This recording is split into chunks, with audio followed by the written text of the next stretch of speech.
Welcome to this episode of Chatting with Staxx. I'm your host, Bill Staxx, and today I got Scott, Skidz, Alford. He said, yeah, I just ran back my recording, and at one point he says it's a green light on somebody, and at another point he definitely said somebody needs to kill this bitch, and I got it on dash cam. So I don't react. I don't overreact. I say, okay, let's take a ride. We get up to Bucks County Jail. Some point in that night, I don't know if you've ever been locked up, but it's when you sleep and you're awake, you're sleeping, you're awake. Of course, I've been locked up. I see some fucking wackadoo judge. I want to say his name was Webster or Wagner or something from Benson. They wake this clown up in the middle of the night. He's in his pajamas with two lawyers in front of him. And the lawyer says the man hasn't been arrested in over 10 years. That was a federal gun case. He's been out of trouble. He's no issue to the public. Prosecutor comes back. No, he's the Antichrist. He's a Pagans sergeant at arms. He's a leader of the Pagans. He's a dangerous man. And the judge says, okay, all things taken into consideration, we're going to hold you for trial. You have a double counts of solicitation of homicide, double count RICO witness intimidation, double count operating a crime syndicate through use of a cellular device. And then they had the Lower Southampton case, which kicked off with all the gun charges, aggravated assault, all the way down. And the state trooper finished off his solicitation of homicide with unregistered motorcycle, which was clearly registered, uninspected motorcycle. I ride a 98 Fat Boy. It doesn't need to be inspected. It's a classic. Everything you could think of, he rode up all the way down to, parking too close to the curb when he pulled me over. It was 24 counts with the Lower Southampton previous misdemeanor thing in there.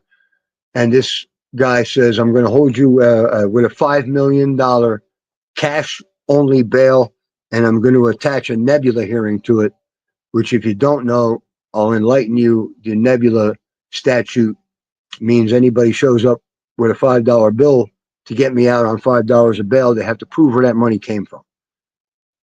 And that's done in the cases of Colombian drug lords that are not going to just put up a couple of properties that they own on paper and get a guy out and fly him out of the country. That's what it's done for. It's never used, very rarely used in a case where a guy doesn't live in the United States and is grounded in the United States. It was the highest bail in the history of Bucks County, the highest bail in Pagan history for sure, and most definitely the highest bail I've been handed. And it was an unreachable amount. Anything that we did, whether it was sign over real estate or provide cash, would open more closets than it ever did shutting them. And we're not doing that for anybody, not 5 million. So I sat, and day in and day out, in this little county jail. It's like a corner county jail. It's the smallest place I've ever been in, 600 men maybe. And we fought this case with Christopher Serpico. I got to give a shout out to him. He was my defense attorney in Bucks County. As we start to face the charges off with the prosecutor, she makes a surprising statement to my lawyer, and she says, obviously he's been overcharged. And that being said, prosecutors don't say that. Once that's said, you're admitting that I'm there on fraudulent charges, and they need to be addressed immediately and either minimized or dismissed altogether. How far into this did she say this? About 3 weeks in. By the time I see anybody that I could talk to. 3 weeks in. And I'll also mention I spent the first week of this stripped naked in a turtle suit, because the amount of years on my case would make the average person, is what I was told. No phone communication, no visits, no interaction with any other inmates. Just stark naked in a room and fed a bag lunch. Wow. To help me get my head around my situation is what they would tell you. So go figure on that. Just another glimpse into the broken corrections system. As I get one-on-ones with my lawyer, he is like, something doesn't make any sense here, man. This trooper said I recognize the operator of the motorcycle from a prior incident early that evening at PSP Trevose Barracks. So the first thing he highlights is we have to ask him what that was, because if you were at Pennsylvania State Trooper Barracks or had a run-in with a state trooper earlier in the evening that he recognized you from, why didn't he arrest you then? And I said, yeah, you make a good point there. We get into the preliminary of this, and we go in front of Judge Falcone of Ben Salem. And he puts the trooper on the stand, and my lawyer asks him, what was the prior incident that you recognized my client from earlier that evening, in your own words, at Pennsylvania State Police Headquarters? And he doesn't answer, he just stares. And the judge instructs him to answer the question, and he looks at the judge, looks at the prosecutor, and goes quiet again. And that's when he says, I didn't recognize him from any prior incident. I had been looking into him through the troubles in his relationship he was having with a friend of mine. And I'm like, wow, I guess maybe they really are friends. But that doesn't, if anything, it makes him look bad. Like, I mean, you're looking into me. So you had no idea what I look like. You looked me up on social media or whatever else. Used Pennsylvania State Police equipment to go into my criminal history like you were doing a real investigation. And at no point were you instructed by the Pennsylvania State Police to ever be looking into me. And I'll go one further with you, Bill.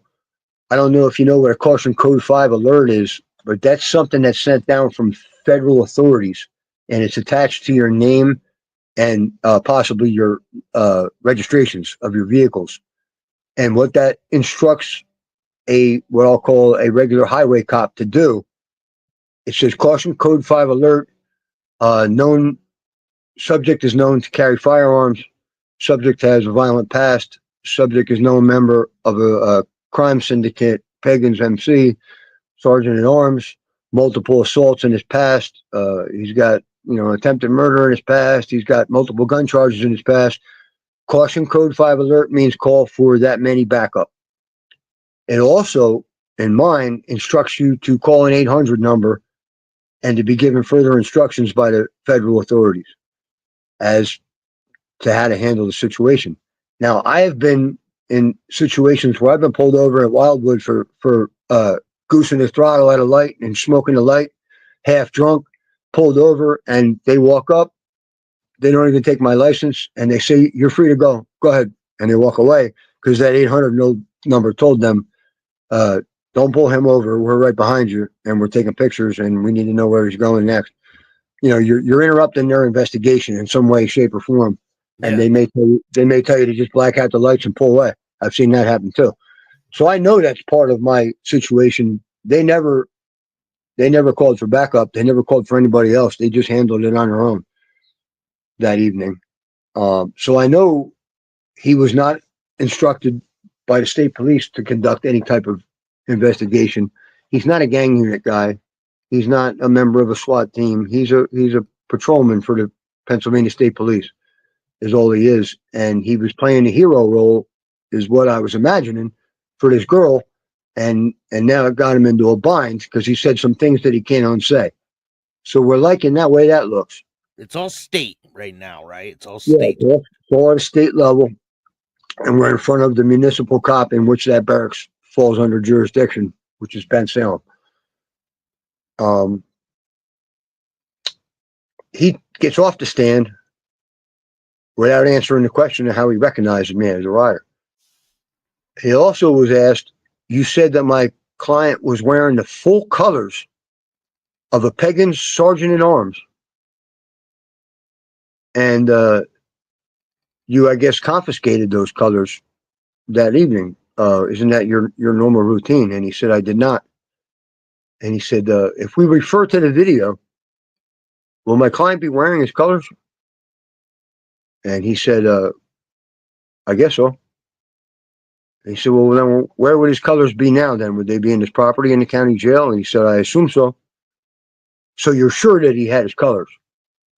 and they immediately flipped the video on, and I'm pulled over from start to finish. I'm never wearing my colors. I'm wearing just a club support, regular t-shirt, club shirt. It's a full member shirt, but nowhere on it does it say that I'm a sergeant or anything Yeah, else. like so just regular Yeah. people can't wear this shirt. $25 t-shirt for members to buy when you go to another area in the country.